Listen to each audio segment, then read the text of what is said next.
안녕하세요. 저는 50대 가정주부입니다. 사연을 쓰면서 평범한 50대 가정주부입니다. 라는 자기소개를 썼다 지웠다 계속 반복했어요. 과연 내 인생을 평범하게 살아왔다고 할 수 있을까? 그렇게 한 줄로 요약하기엔 너무 파란만장한 인생을 살아온 것 같아서요. 그래서 지금은 그냥 평범하지도 이러지도 저러지도 않은 50대 가정주부라고 소개를 하자. 그렇게 해서 사연을 시작합니다. 남들과 똑같아요. 남들처럼 인생에서 아픔도 겪었으면서 살았고, 기쁨도 겪으면서 살았고요. 그 아픔과 기쁨을 겪는 과정에서 배운 것들도 많은, 남들과 조금 다른 점이 있다면 불의를 잘 참지 못하는 성격이라고 해볼까요? 저희 아버지가 형사 출신이었거든요. 그게 타고난 기질이라는 게 있나 봐요. 아직도 길에서 담배를 피우고 있는 청소년들을 보면 요즘 세상에 조심하라고 하지만 따끔하게 훈계를 하고 담배를 압수까지 해서 집으로 돌려보내야 속이 후련한 조금은 억척스러운 아줌마입니다. 그거 아세요? 이렇게 평범한 아줌마가 원래 제일 무서운 법이거든요. 여자가 한을 품으면 5, 6월에 서리도 내릴 수 있다는 존재라잖아요. 그런데 저처럼 독하고 무서운 여자가 한을 품으면 어떻게 되겠어요? 5, 6월에 서리만 내리겠어요? 제 몸을 불사지르는 한이 있더라도 끝을 봐야 직성이 풀리는 성미거든요. 그런 저를 제가 정말 예뻐서 어쩔 줄 몰라 하는, 아니 몰라 했던 막둥이 신우의 시댁에서 건드리게 된 겁니다. 저 역시 얄궂은 의협심 따위는 마음 깊숙이 묻어두고 살려고 했지만 도저히 참지를 못하겠어서 이번에 제대로 뒤집어 엎었거든요. 감히 이따위 인간들에게 행한 인간이라는 처단에게 복수라는 이름을 명명해도 될까 싶지만 뭐 가장 쉬운 단어로 복수라고 표현해 볼게요. 아버지가 형사라고 말씀드렸죠. 혹시라도 결혼을 안 하신 분들 있다면 남편 직업으로 형사는 정말 비추천이라고요. 어머니랑 제가 아버지 출근만 하고 나면 얼마나 마음을 졸였는지 모르겠습니다. 아버지가 일을 하셨던 당시에 한참 범죄 조직 소탕을 한다고 나라가 혈안이 되어 있던 시기여서 매일같이 조직폭력배를 검거한다고 얼굴이 터져오는 것은 물론이고 병원에 입원했다는 소식을 들으면서 철렁하는 가슴을 부여잡고 달려갔던 적도 한두 번이 아닙니다. 내가 이러다 제명에 못 살지, 제명에 못 살아. 어? 당신이 혼자 사는 남자도 아니고 차라리 그냥 보직을 좀 바꿔달라고 하면 안 되겠어? 아, 어디 저기 교통과 같은 데도 있을 거 아니야. 하루 종일 서가지고 딱지나 끊어주고 그런 일 좀 하면 안 되겠냐고. 아니 이러다가 나 정말 과부 만들게 생겼어. 어? 당신 목숨이 무슨 한 8개는 돼? 아이고야, 내가 지금 배가 아픈 게 아니라 니네 엄마 잔소리 때문에 귀가 떨어지겠다. 별로 다친 것도 없구만. 왜 그렇게 호들갑이야? 호들갑 됐어. 그냥 잡다가 나 혼자 발 꼬여가지고 넘어져서 살짝 긁힌 거라도 그러네. 약 바르면 금방 나았는데 굳이 뭐 병원에 입원을 해야 한다고 데리고 와서는. 자기 몸을 아끼지도 않고 범인을 검거하는 아버지가 한편으로 멋있기도 했지만 엄마 얘기처럼 무섭기도 했어요. 회사 잘 다녀오시라고 배웅하는 이 인사가 마지막 인사가 될까 싶어서요. 그렇게 저희 가족은 매일 노심초사하는 마음으로 아버지를 일터로 보내야만 했습니다. 참 이상한 게요. 원래 면역력이라는 게 생긴다고 하잖아요. 양치기 소년이 늑대가 나타났다 하고 마을 사람들에게 소리를 질렀을 때 마을 사람들이 아무도 반응을 안 한 이유가 결국 그거잖아요. 하도 많이 들어서 이골이 나서 이제 그런 소리를 들어도 마음이 내려앉지 않을 정도로 너무 익숙해져서요. 그런데 왜 이런 소식은 들어도 익숙해지지 않는 걸까요? 범인과의 몸싸움 끝에 큰 부상을 입고 병원으로 옮겨져서 긴급 수술에 들어갔다는 소식을 들었을 때 엄마랑 저는 또 한 번 무너져야만 했습니다. 괜찮을 거야. 아유, 너희 아버지 괜찮을 거다. 목숨이 8개인 양반이야.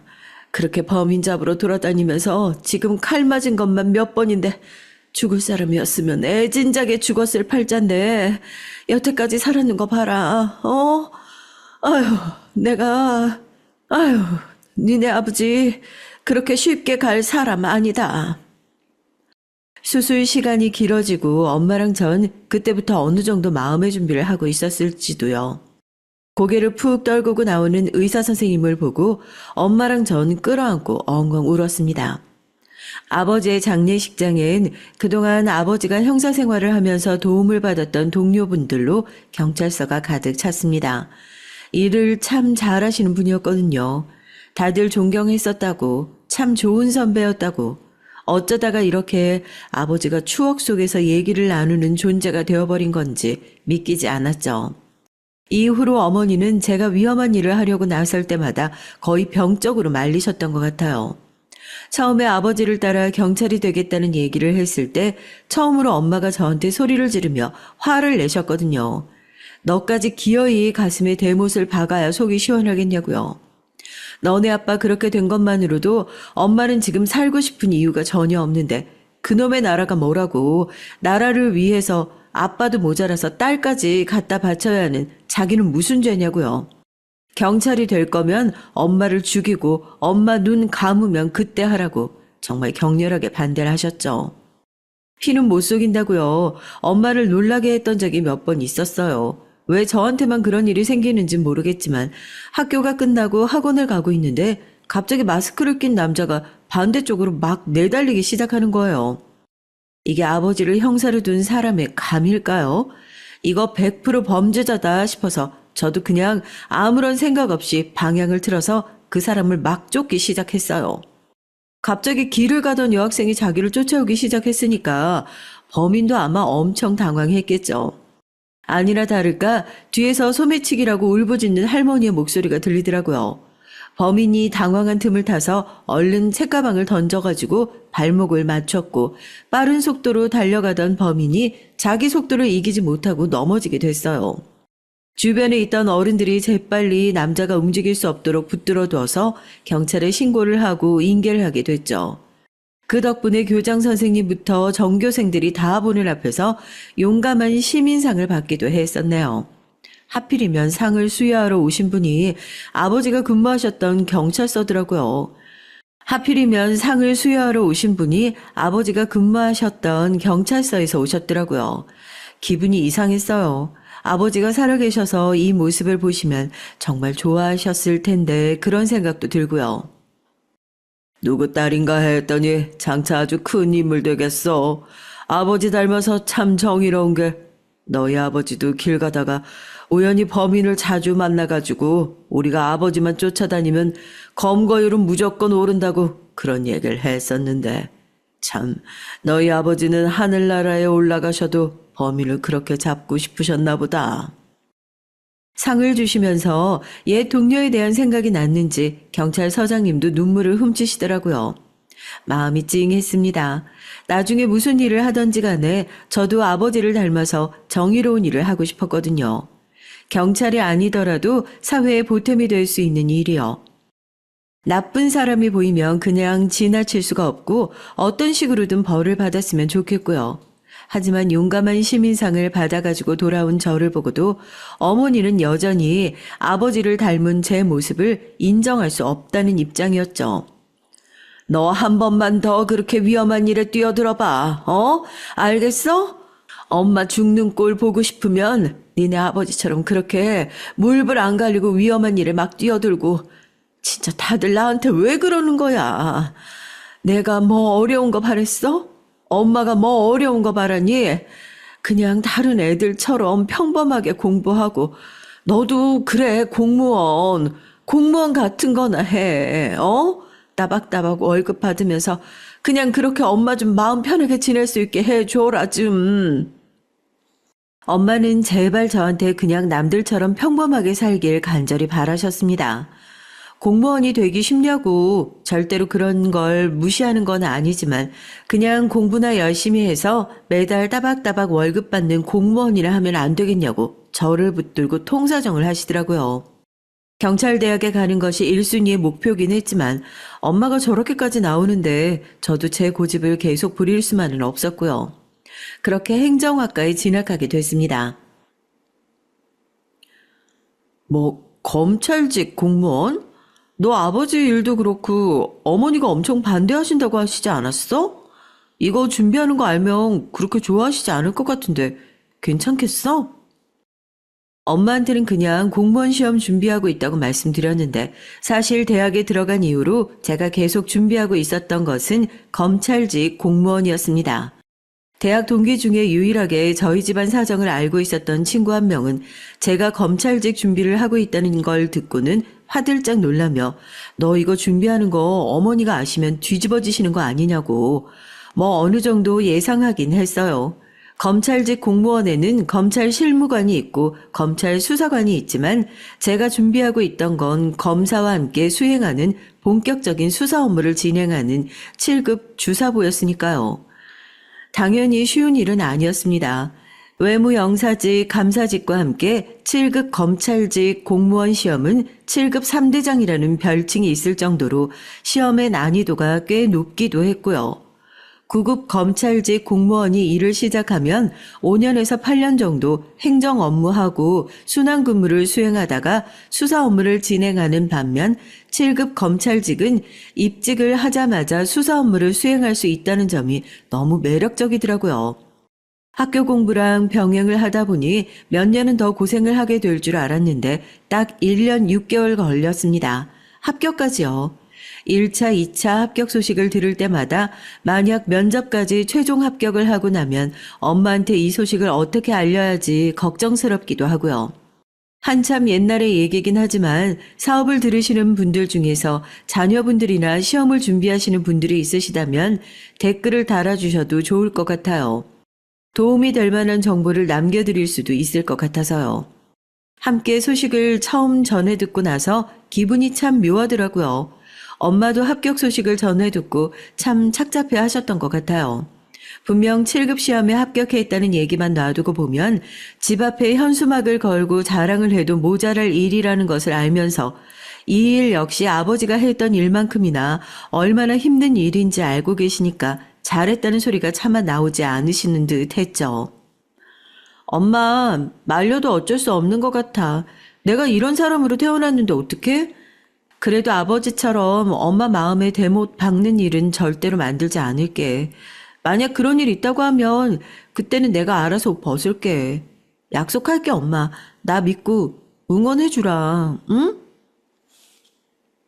엄마가 부녀 고집을 어떻게 말리겠냐고 울면서 응원해줄 때까지만 하더라도 사명감에 가득 차 있는 상태였습니다. 나라를 위해서 봉사를 한다는 마음, 저만큼이나 공무원이라는 일에 잘 어울리는 사람이 또 있을까 싶어요. 제 손으로 뭔가를 해냈다는 게 마냥 기쁘더라고요. 검찰 수사관이라는 직업, 이름만 들으면 굉장히 멋진 직업처럼 보이잖아요. 검찰 옆에 서서 박수를 들고 척척 나르면서 수사의 전반적인 사항을 지휘하는 그런 느낌이죠. 누가 그러더라고요. 검찰 수사관이라는 단어에서 수사는요, 변호사를 대동한 악성 민원인을 상대하는 일이라고요. 사실입니다. 영화나 TV에서 나오는 그런 좀 폼나는 수사를 하는 사람들이 절대 아니에요. 수사를 잘하면 피의자한테 뜯기는 것이고 수사를 못하면 고소인, 피해자, 심지어 내 편인 줄 알았던 검사한테 뜯기는 갑한테도 을한테도 을, 그런 을인 입장이 어떻게 보면 검찰 수사의 일인 것 같아요.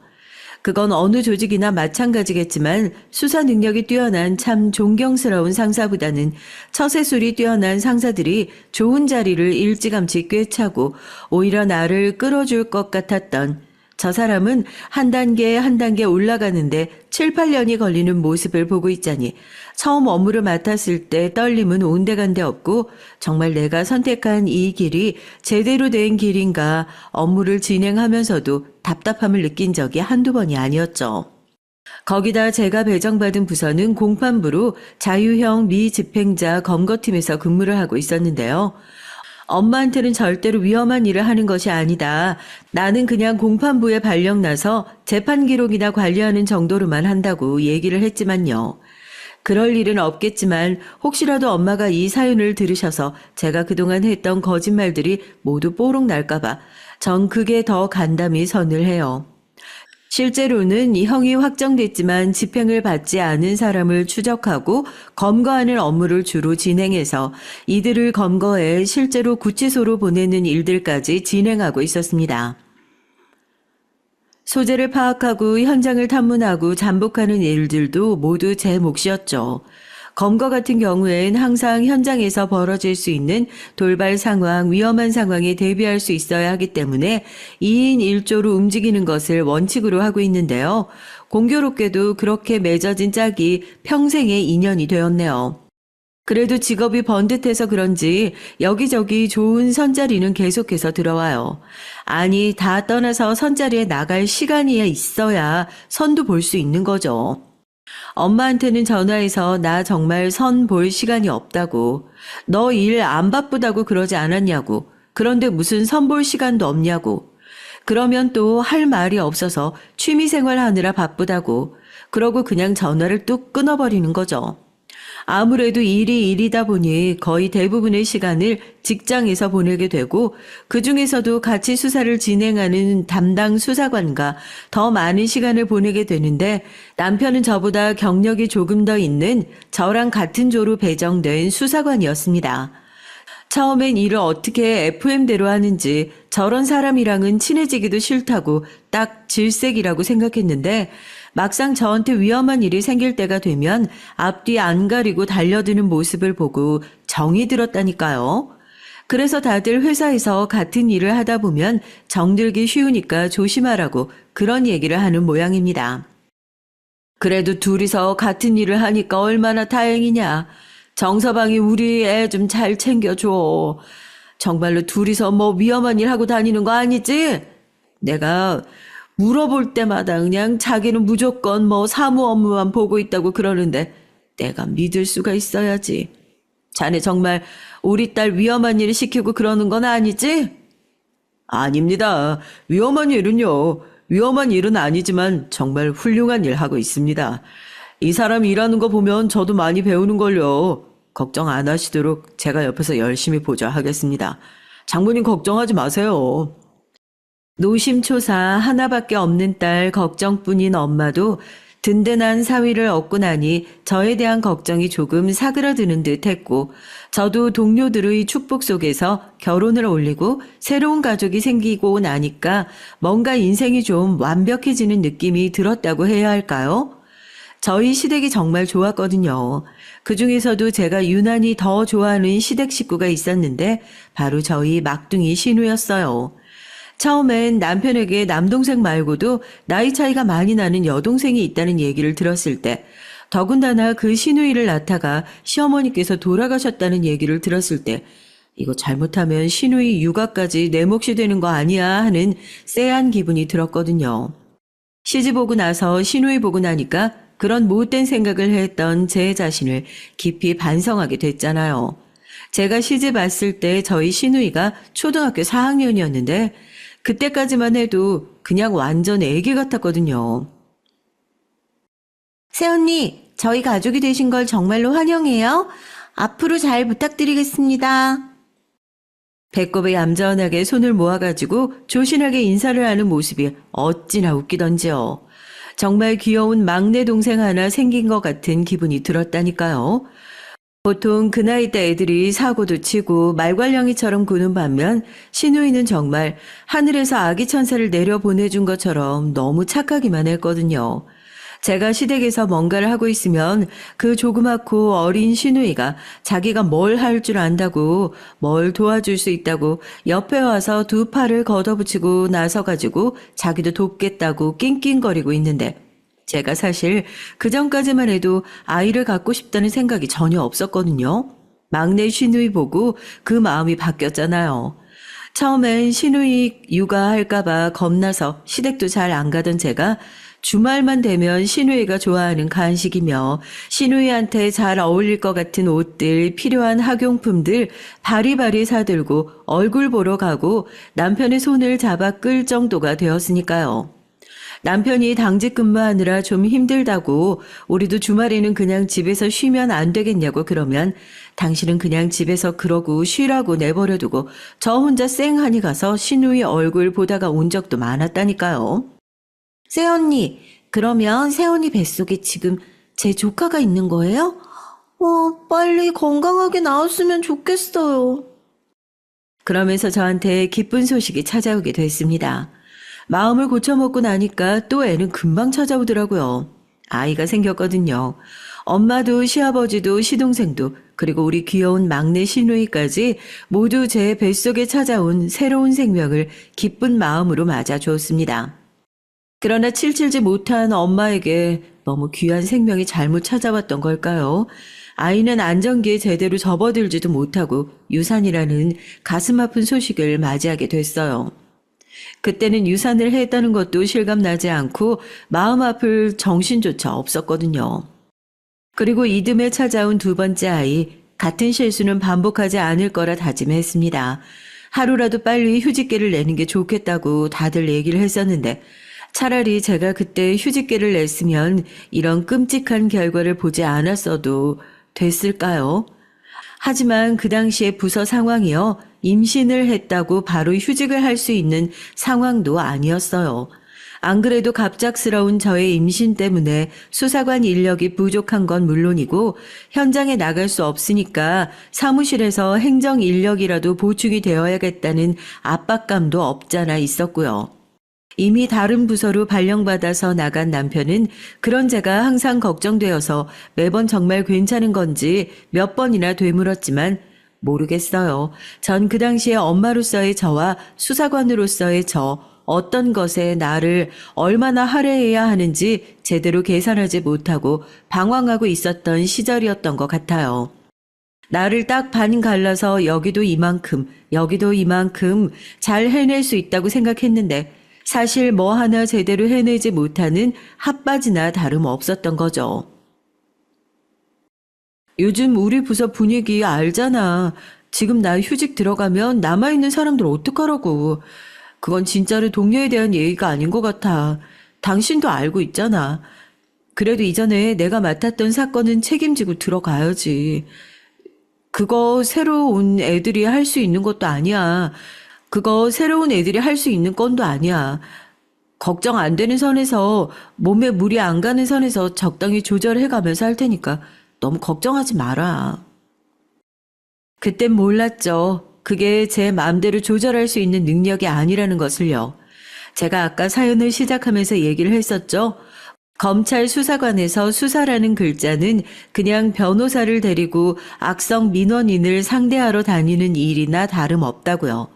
아무래도 지난번에 제 수사 능력이 너무 좋았던 모양입니다. 이번에는 피의자한테 뜯길 만한 일이 생겼거든요. 여기 수사관님 앞으로 퀵 배달 올 게 있어가지고 왔는데요.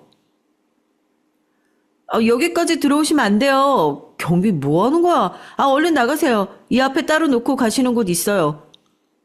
지금 뭐 하시는 거예요? 법원에서 온 우편물을 배달하러 온 퀵 기사님인 줄 알았는데 알고 보니까 제 수사에 앙심을 품고 퀵 기사님으로 위장해 저희 사무실로 몰래 숨어 들어온 피의자였던 것입니다. 순식간에 사무실은 아수라장이 됐죠. 저는 그 와중에 몸을 지키기 위해 좁은 책상 밑으로 기어 들어가서 몸을 덜덜 떨면서 동그랗게 말고 배를 꽉 감싸 안았어요. 무슨 일이 있어도 이 아이한테 피해가 가는 일은 없어야겠다 하면서요. 난동을 피우는 피의자가 집어던진 헬멧이 제 책상 위로 큰 소리를 내면서 떨어지는 게 느껴졌고 제가 그 소리에 놀라서 비명을 질렀죠. 물론 소동은 오래가지 않았습니다. 그 안에도 그런 사건 사고를 정리하기 위한 인력들이 상시 배치되어 있었고 그 정도로 인생을 포기한 사람은 금세 연행되어 더 큰 죗값을 치르기 위해서 끌려가게 되었으니까요. 그리고 소식을 들은 남편이 저희 사무실로 미친 듯이 달려왔습니다. 그때까지만 해도 저는 상황이 끝난 것도 알아차리지 못하고 책상 밑에서 그냥 미친 듯이 덜덜 떨고 있기만 했어요. 여보, 다 끝났어. 이제 아무 일도 없어. 괜찮아? 여보, 당신, 다 괜찮긴요. 그게 시작이었던걸요. 앉아있는 자리가 조금 축축하다고 생각을 했었는데 무슨 충격 때문인지 몰라도 하혈을 했던 모양입니다. 전 그 책상 밑에 쪼그리고 앉은 채로 그대로 정신을 잃고 병원으로 실려가고 말았어요.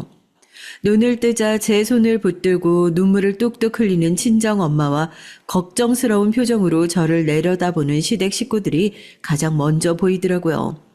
제가 미친 듯이 남편을 찾고 제 뱃속에 있던 아이의 안위를 물었습니다.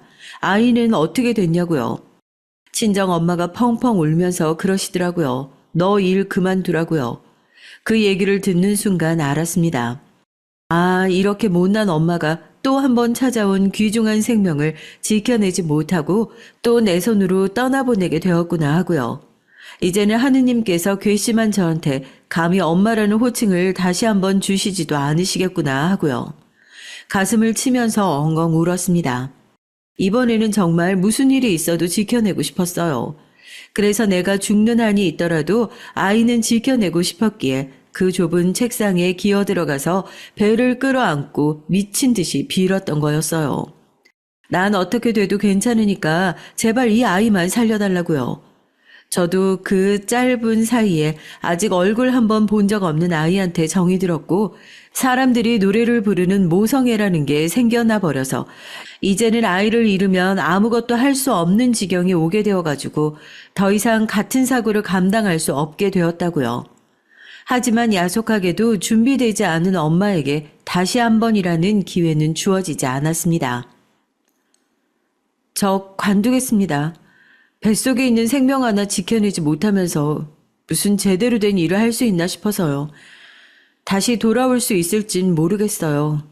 죄송합니다. 참 허무했어요. 오랫동안 꿈꿔왔던 직업이었는데요.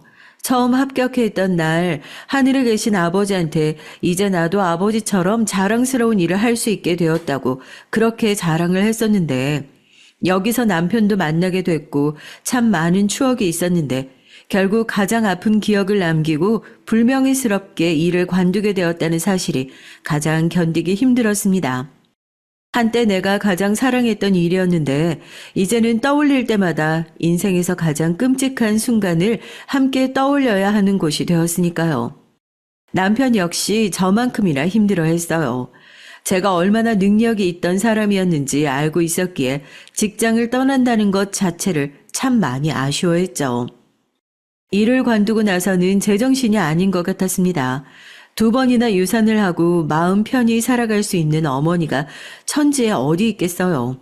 눈만 감으면 아직 안아보지도 못한 아이의 울음소리가 들리는 것 같고 바깥에 나가면 유모차를 끌고 다니는 아기 엄마들의 모습을 볼 때마다 죄책감과 부러움에 어디론가 도망쳐 가슴을 쥐어 뜯어야만 했어요. 그러지 말고 친정에 가 있어도 좋고 정 안 되겠으면 우리 집에 좀 들어와서 살지 그러냐. 계속 혼자만 있으면 나쁜 생각을 자꾸 하게 돼. 사람이 북적거리면 좀 낫지 않을까 싶어서. 귀찮게 노인네 모시라는 소리는 절대 안 할 테니까 너 마음 편안해질 때까지 얼마든지 있다가 가거라. 마음대로 오며 가며 하는 것은 얼마든지 신경 쓰지 않을 테니까. 시아버지께서는 계속해서 힘들어하는 제게 시댁에 들어와서 잠시 지내는 게 어떻겠냐는 제안을 했어요. 아무래도 남편은 일 때문에 당직 근무도 많았고 주말에 다른 지역에 가는 일도 많았으니까 그때마다 집에 혼자 있는 제가 매번 신경 쓰였던 거겠죠. 남편 역시 아버님의 의견이 나쁘지 않은 제안 같다며 저에게 당신이 힘들면 언제든지 나와도 좋다고 꼭 시댁이 아니라 친정에 가 있어도 좋으니까 가족들이랑 함께 지내보는 게 어떻겠냐는 얘기를 했고 그렇게 시댁에 들어가서 잠시 동안 지내게 됐어요. 집에서 혼자 지내는 것과 크게 달라진 건 없었습니다. 시아버지는 간섭이 심한 편도 아니셨고 남편도 물론 그렇지만 가족들 성격이 다들 조용조용하고 차분해서 제가 꼭 필요할 때만 와서 마음을 어루만져 주시는 것 같았다고 해야 될까요? 결정적으로 제가 이렇게까지 회복되는데 도움이 되었던 건 저희 막내 신우 덕분이었죠. 언니, 저는 아가씨라는 호칭 너무 낯간지러워요. 제가 무슨 어디 유럽 귀족도 아니고 언니가 아가씨 할 때마다 그냥 둘이 있을 땐 지윤이라고 해주시면 안 돼요? 신우이는 아가씨라는 호칭이 너무 낯간지럽다고 싫다면서 둘이 있을 땐 꼭 그렇게 지윤이라는 이름으로 불러달라고 그랬거든요. 저도 그러겠다고 했고요. 외동으로 자라서 자매를 갖고 싶다는 생각은 종종 했었지만 또 막상 자매끼리 머리채 잡아가면서 싸우는 친구들의 얘기를 들어보면 혼자 크는 게 더 나을지도 모르겠다는 생각이 들었는데 막내 신우이의 존재는 저한테 참 이상하게 컸어요. 어쩔 땐 나이 차이가 많이 나는 동생 같기도 하고 어쩔 땐 내가 정말 배 아파 낳은 딸 같기도 하고요. 난 2번이나 찾아온 아이를 내 손으로 떠나보내고 일도 제대로 다니지 못하고 있는 못난 여자일 뿐인데 항상 나를 볼 때마다 세상에서 제일 멋진 사람이라고 해주는 우리 아가씨. 사실 오빠가 뭐 검찰 사무관 그런 일을 한다고 했을 때 멋있다는 생각을 한 번도 안 해봤는데요. 언니가 그 일 한다고 하니까 진짜 멋있더라고요. 그렇다고 지금 안 멋있다는 게 아니라요. 사실 지금이 더 좋긴 좋아요.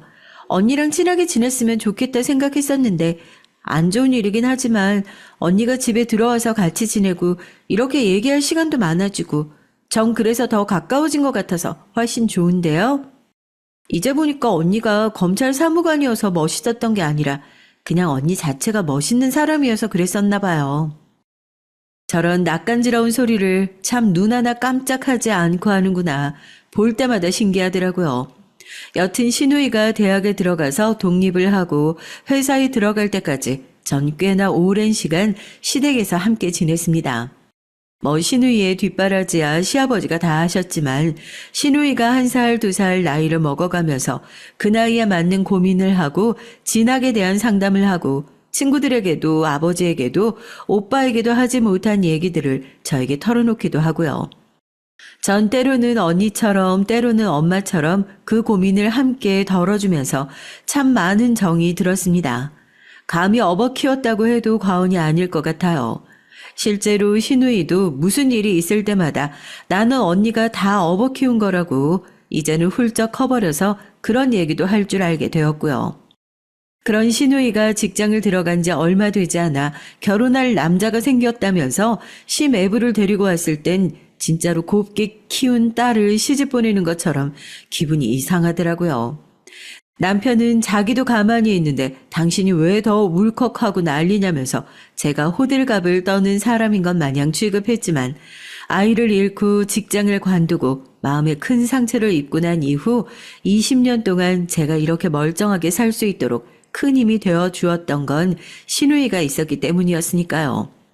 저한테 어느새 그렇게 신우이가 가족 이상으로 큰 존재가 됐고 뭐 요즘에야 시집을 가더라도 양가의 교류도 잦고 자주 볼 수 있는 사이인 건 맞지만 그래도 이전보다는 연결고리가 조금은 더 약해지는 것 아닌가 싶어서 아쉬운 마음이 드는 건 감출 수가 없었어요. 우리 집안은 어쩔 수가 없나 봐. 난 지윤이가 그냥 평범하게 회사 다닌다고 하길래 이제 우리 집안에서 이런 험한 일 하는 사람은 우리로 끝인가 보다 싶었는데 매부가 또 경찰일 줄 누가 알았겠어. 당신은 기분이 좀 그렇겠어. 하필이면 또 형사과라니. 내가 기분이 그럴 일이 뭐가 있어. 그냥 아가씨가 좋다고 하면 된 거지.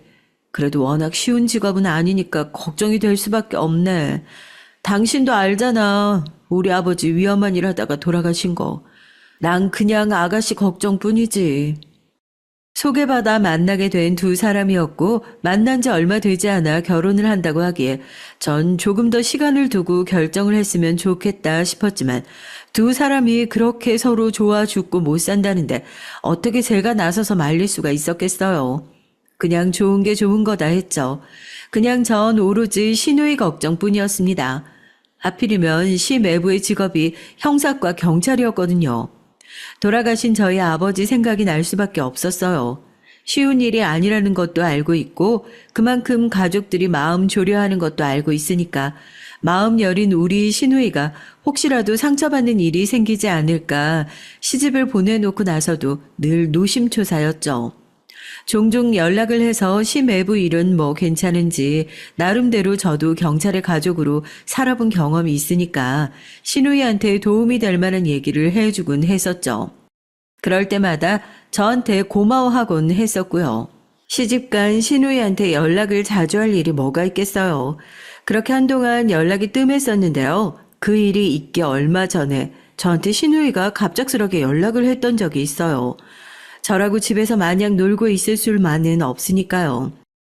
예전에 일을 하던 경력도 있고 할 줄 아는 게 공부뿐이라서 요즘엔 집에서 조금씩 책을 집필하고 있거든요. 소설책 이런 거 아니고요. 문제집이요, 문제집. 그날도 서재에 앉아서 노트북 앞에 앉아 바쁘게 일을 하고 있는데 갑자기 뜬금없이 신우한테 연락이 왔더라고요. 이 시간에 무슨 연락이지 싶다가 그래도 오랜만에 온 연락에 반가워하면서 받았는데 신우이가 그때 저한테 참 뜬금없는 얘기를 물어왔어요. 저 언니 바쁘세요? 다른 게 아니라요. 언니 그래도 옛날에 검찰 수사관도 하셨잖아요. 혹시 지금 알고 지내는 분들 있는가 하고요. 아니, 혹시 검찰 수사들이 뭔가 알아보겠다고 하면 경찰 쪽에서도 그걸 같이 알 수 있는 건가요? 아, 제가 뭐 일이 있다는 건 아니고요. 그냥 갑자기 궁금해서 연락한 거예요. 궁금해서요. 이게 사람이 촉이란 게 습관이라는 게 아직 남아있나 봐요. 검찰 수사관도 하셨었죠? 라는 얘기를 듣자마자 핸드폰 녹음 버튼을 누르고 무슨 일이 있는 거냐고 물어보니까 별일이 있는 건 아니고 그냥 남편이 요즘 안 좋은 일에 연루된 것 같아서 알아보고 싶은데 자기한테는 통 말을 안 해주는 것 같아서 몰래 좀 알아보고 싶다고 그러더라고요.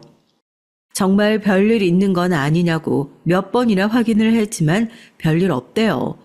만나지 못한 지 꽤나 돼서 자세한 얘기는 만나서 하자고 그렇게 약속까지 했었는데 이건 아무리 생각해도 말이 안 되는 거예요.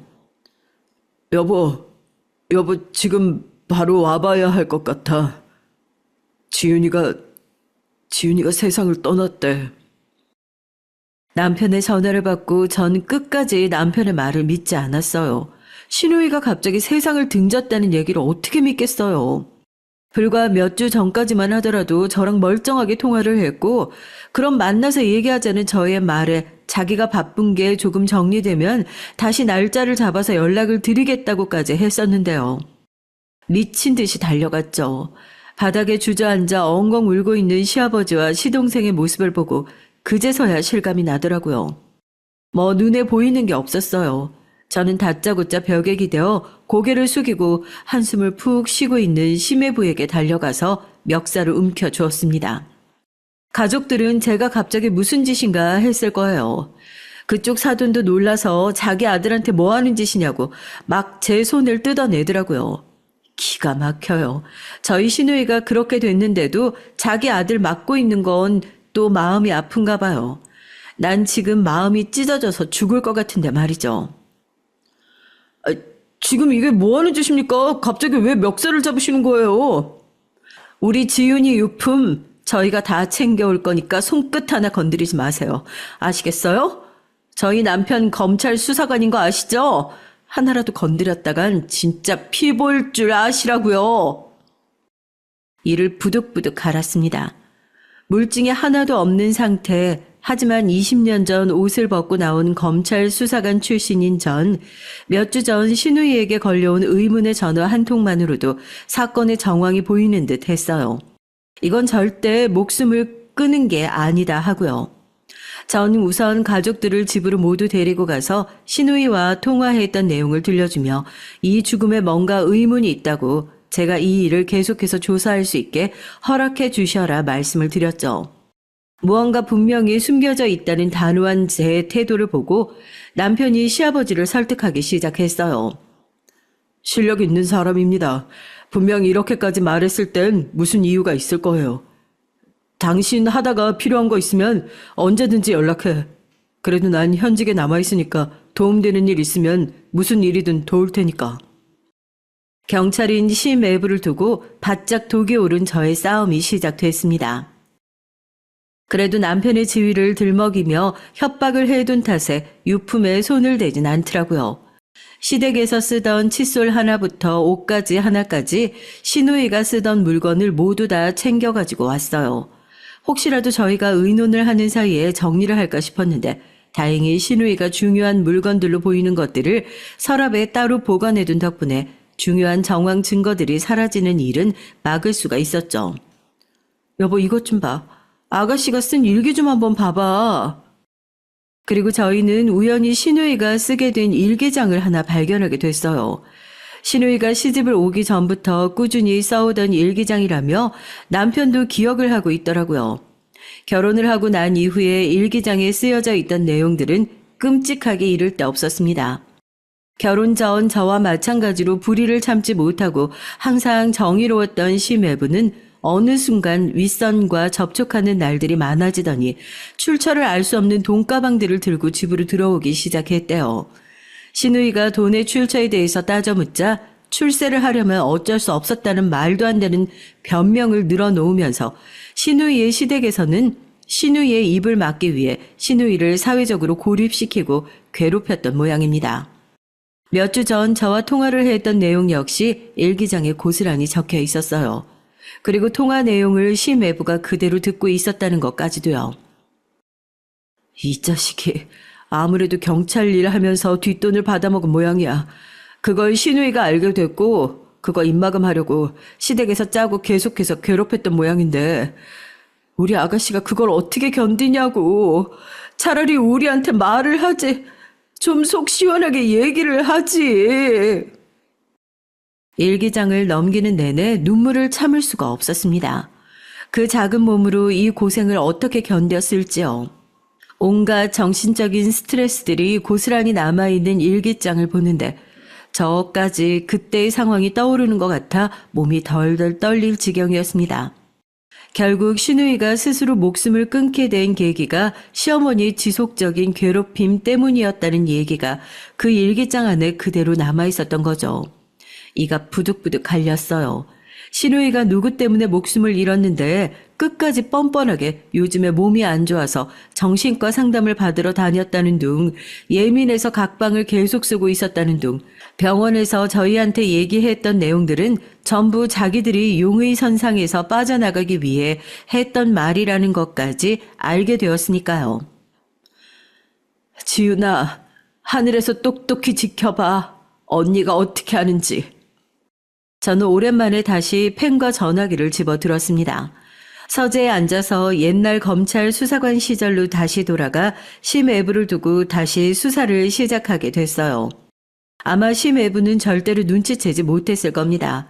이미 20년 전에 옷을 벗고 나온 검찰 수사관이 물 밑에서 아무리 발장구를 치면서 움직여봤자 비리 경찰에게 물이 튈 리가 없었을 테니까요. 그나마 다행이었던 건 저나 저희 아버지나 끝까지 그 자리를 지키지는 못했지만 있는 동안은 의롭게 자기 할 일을 모두 해냈다는 거였죠. 검찰 수사관 시절 내에 인맥도 인맥이었지만 이번 사건을 조사하는 데 있어선 아버지의 옛 동료분들에게 도움을 참 많이 받았습니다. 심애부요, 간이 꽤나 큰 사람이더라고요. 자기는 아마 대단한 일을 하고 있다고 생각하겠지만 사실은 사람들의 눈을 속이기 위해서 밖에서 돈을 주고받는 전달책밖에 되지 않는 사람이었습니다.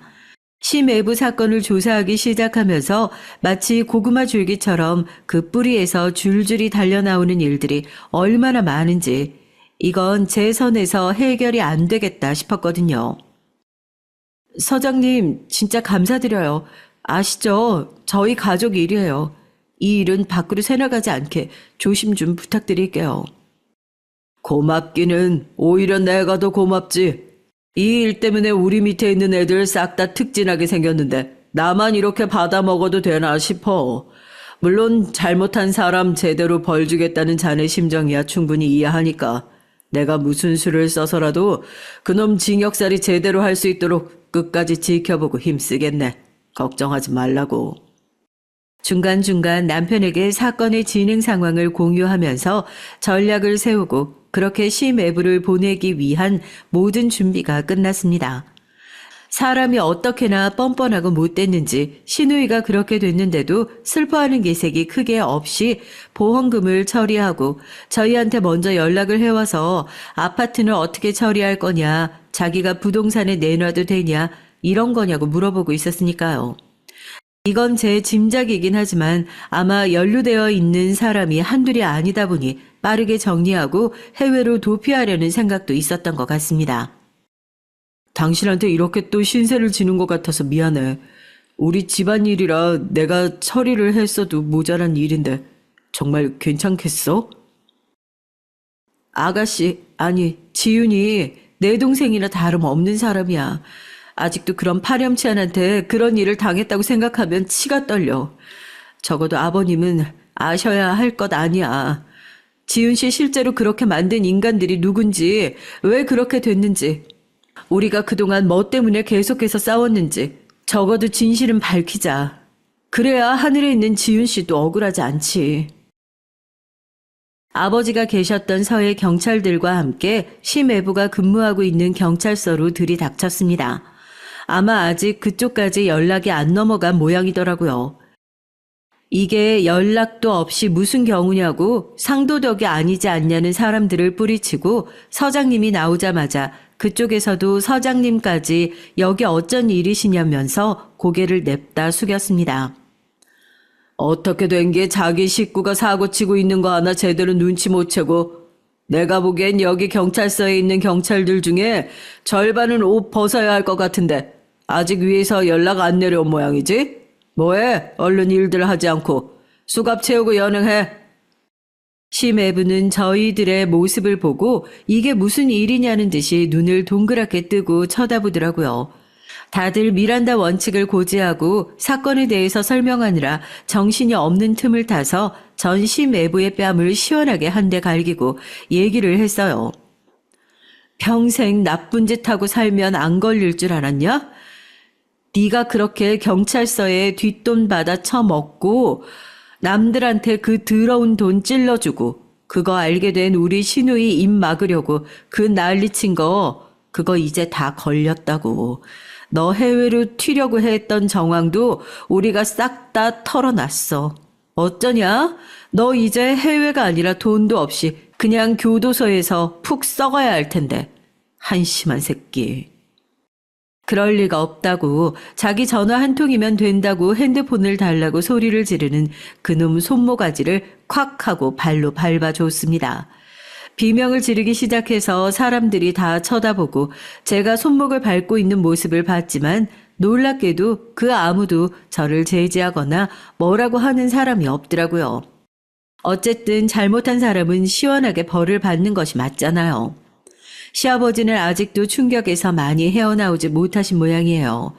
남편과 전 그동안 수집한 증거들을 경찰과 검찰 쪽에다가 다 넘겨놓은 상황이에요. 워낙 받아먹은 규모도 많고 엮여있는 사람도 많아서 수사기관이 시간이 좀 걸리긴 하겠지만 정황이 너무 확실하고 빠져나갈 퇴로도 없이 다 차단해 놓은 상태라서 징역살이를 피하긴 확실히 어려울 것이라고 제가 장담할 수 있습니다. 얼마 전에 남편과 함께 시누이의 묘소를 다녀왔어요. 기분이 이상하더라고요. 저보다 훨씬 더 오래 살고 언젠간 시누이가 낳은 아기까지 볼 수 있는 날이 오지 않을까 싶었는데 이렇게 일찍 허망하게 세상을 떠나버리게 될 줄 몰랐으니까요. 왜 이렇게 빨리 떠나간 사람들은 나를 바쁘게 하지 못해 안달인 건지 나에게 가르침을 주지 못해 안달인 건지 모르겠지만 이것도 다 무언가 뜻이 있다고 생각하고 살아가 보려고요. 참 어깨가 무겁습니다. 이제 한쪽에는 아버지의 인생, 한쪽에는 하늘로 먼저 떠나가 버린 나의 아이들, 시누이의 인생의 무게까지 느끼면서 살아가야 하니까요. 앞으로는 얼마나 좋은 일을 하면서 더 선한 영향력을 미치면서 살아가야 할지요. 검찰 수사관 일은 다시 복귀하진 못할 것 같습니다. 이번 일을 하면서 참 즐겁긴 했지만요. 여전히 이런 일은 저에게 너무나도 어렵고 막막한 일이라는 것을 다시 한번 깨닫는 계기가 되기도 했어요. 다만 사연을 적으면서 그런 생각이 들더라고요. 내가 수사관을 하면서 겪었던 일들, 그리고 느낀 점들을 책을 써보면 어떨까 하고요. 팔자에도 적성에도 안 맞는 문제집 지필은 이제 관두고 그때 경험을 살려서 진짜로 제대로 된 제 인생을 녹인 책이나 한번 써볼까 하고 계획하고 있습니다. 앞으로 제 인생이 어느 방향으로 흘러갈지 모르겠어요. 그렇게 어느 방향으로 흘러갈지 몰라서 재미있는 것이 인생 아닐까요? 그래도 이렇게 흘러가는 인생이 잘못된 방향으로 가지 않을 거라는 확신이 있는 것은 제 항해에 있어 방향키를 쥐고 있는 수많은 손들이 함께 있다는 것을 제가 잘 느끼고 있어서인 것 같습니다. 여러분께서도 이 방향키를 쥐고 있는 수많은 손들 위에 살포시 손을 얹고 앞으로 제가 가는 길들을 함께 응원해 주시는 분들이 되어 주십사 부탁드리고자 오늘 이 사연을 적어봤습니다. 앞으로 제가 어떤 것들을 하게 될지 모르겠지만 어떤 일을 하게 되든 어려운 사람을 돕고 힘든 사람을 위한 일이라는 것을 분명하게 약속드릴게요. 그러니 제 이 멋진 항해에 앞으로도 함께해 주시기를 진심으로 부탁드리며 이만 사연 끝냅니다. 안녕하세요. 저는 31살의 직장 여성입니다. 아직 결혼은 안 했고요. 사실 사랑하는 남자가 있긴 했어요. 하지만 중대한 이유가 있어서 결혼을 할까 말까 생각하고 있다가 제 예비 시어머니가 될 분이 제 고민을 한 방에 날려주셨네요. 그 예비 시어머니가 최근에 어처구니 없는 이유를 들어서 결혼을 파토내자고 달려오셨길래 그러자고 했습니다. 이제 차라리 속이 시원하고요. 잘 된 것 같아요. 전 이 톡톡사연 채널을 어머니를 통해 알게 됐어요. 저희 엄마가 이 채널 구독자시거든요. 매일 올라오는 다양한 사연들을 들으면 힐링도 되고 시원하게 욕 한 바가지 하면서 스트레스도 푸신다고 하더라고요. 처음엔 막장 드라마 같은 내용이 무슨 재미가 있을까 해서 잘 안 들었는데요. 제 어머니와 얘기를 하다 보니까 점점 사람들 사는 얘기들이 다 비슷하게 느껴지더라고요. 정말 진짜일까 싶은 황당한 사연들도 있고 감동 사연도 있고 화가 나서 뒷목 잡고 욕을 하게 되는 사연도 있더라고요. 그러다가 제가 이 황당한 사연의 주인공이 될 줄 몰랐네요. 아까도 말씀드렸지만 전 최근에 예비 시어머니 때문에 파혼을 겪었거든요. 그런데 주위 사람들이 다들 잘 헤어졌다고 하더라고요. 제 친정 엄마도 시어머니의 실체를 알게 되고 나서는 욕을 하시면서 그 인간들과 엮이지 않아서 다행이라고 저를 위로해 주셨습니다. 여러분도 저에게 힘내라고 응원 좀 부탁드릴게요. 사실 파혼했다고 별로 막 아깝거나 아쉽진 않지만요. 그래도 그 남자는 사랑했었거든요. 그럼 지금부터 자세한 얘기를 할 건데요. 제가 글솜씨가 좀 없더라도 청취자분들의 너그러운 양해 부탁드립니다. 전 서울에서 태어나서 어린 시절을 서울에서만 보냈어요. 아버지는 지금 은퇴하신 중학교 선생님이셨고요. 어머니는 예전에는 전업주부셨지만 지금은 학원에서 아이들을 가르치고 계십니다. 대학에서 수학을 전공하신 어머니는 제가 학교에 입학하자마자 중고등학교 전문 학원의 수학 선생님으로 취직을 하셨어요. 지금은 학원 원장님이 되셨고요. 전 외동딸이에요. 어렸을 적에 전 엄마에게 동생 하나만 낳아달라고 얼마나 졸랐는지 몰라요. 다른 친구들은 다들 동생이나 누나, 언니가 있더라고요. 그 애들은 꼭 저랑 싸우면 동생이나 언니가 데리러 와서 걔들이 편을 들어주는 게 어린 마음에 그렇게 부러웠나 봐요. 그래서 어렸을 적엔 친구들을 잘 사귀지도 못했어요. 좀 같이 놀려고 다가가면 이미 다른 애들은 언니나 동생과 놀고 있는 전 안 끼워준다면서 밀어냈거든요. 엄마, 나도 동생 하나 갖고 싶은데 엄마가 낳아주면 안 돼? 엄마 제발 동생 하나만 낳아줘, 응? 유미야, 그건 안 돼. 엄마도 사정이 있어서 너만 낳은 거라. 네가 이해 좀 해줬으면 좋겠다. 어리고 철딱서니가 없었던 전 다른 친구들이 언니 동생 하면서 저희들끼리만 놀 때면 이렇게 엄마에게 졸라대곤 했죠. 그러나 엄마는 저에게 그럴 수 없다고 딱 잘라서 말씀하시는 편이었어요. 전 그 이유를 아주 나중에야 알게 됐고 그때서야 엄마를 이해하게 됐습니다. 사실 저의 엄마는 저를 낳으시다 난산에 너무 힘이 드셨고 뱃속에 있는 저도 위험한 상태에 응급수술을 받으셨대요. 그래서 엄마는 좀 억울하셨던 것 같아요. 여가도 아닌데 제왕절개를 했다면서 나중에 눈물을 흘리시더라고요. 그 때문에 더 이상 애를 안 낳겠다고 아버지께 선언을 하셨다고 하더라고요. 사실 어머니의 시댁에서는 아들은 있어야 하지 않겠냐고 하면서 어머니를 여러 말로 회유를 해보셨지만 어머니는 요지부동이셨대요. 다음에 또 애를 낳다가 목숨이 위험하면 막말로 그쪽에서 책임져 줄 것도 아니잖아요. 제 친할머니는 아직도 아들을 낳았어야 한다며 아까워하시지만 말입니다. 지금은 저도 어머니를 이해합니다. 줄줄이 자식 낳는 게 여자의 의무도 아닌 거잖아요. 저 하나만 키워주신 것도 이제는 괜찮아요. 그리고 외동딸이 좋은 점도 있더라고요. 좋은 옷, 장난감 같은 것을 혼자서 다 가질 수 있잖아요.